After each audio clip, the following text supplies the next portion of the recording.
uThixo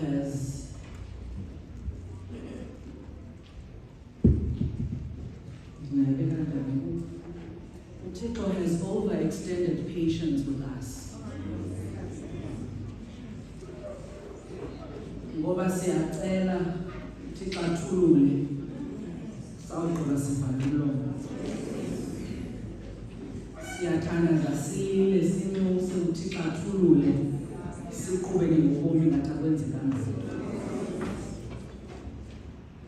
But I implore upon us this morning, at this moment, asizangena kweli xesha lokubulela uThixo ngoba sicinge nangazo zonke eziya ezincinci ebesicinga uba azinamsebenzi uThixo asenzele zona sizokuthi uThixo siyayibonga. Nangezo sizaziyo nesingazaziyo senzele zona siyalibonga Nkosi igama lakho elingcwele ngoba wedwa ofanele ukubonga. So let us pray as we give thanks to God in true thankfulness for his busiso zikaThixo ngaphezulu.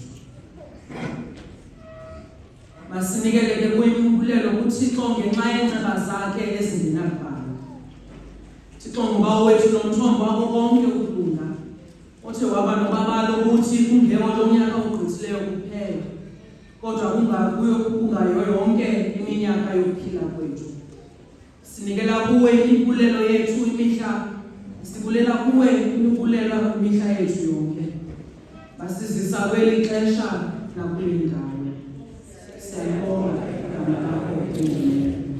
Sinike ubomi nengqondo. Wasibeka elizweni elibhekezela ubuhle bakho. Usonwabisile ngezandla nangokucingelwa ngamakholwana wethu. Umise ezinhlizweni zethu iphango lokulambela wena.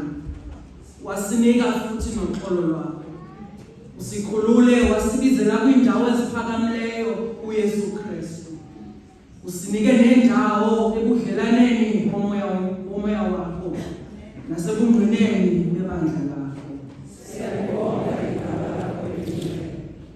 Ebumnyameni ulukhanyiso futhi. Ekuvuyeni kwethu waba ngumoya ovuyisayo. Emisebenzini yethu waba ngumvuzo owanelisayo ngokugqithileyo. Siyabonga igama lakho elihle. Wena usikhumbule naxa besikulibele. Wasilanda nokuthina besikuzimela. Wasihlangabeza ngoxolelo nabantu thina besikuflathele. Ngakho konke ukunyamezela kwakho nokuninzi bobabalo lwakho. Siyabonga igama lakho elihle. Ngazo Nkosi ezinceba ezaziwayo nezingaziwayo, ezikhunjulwayo neziyikelweyo.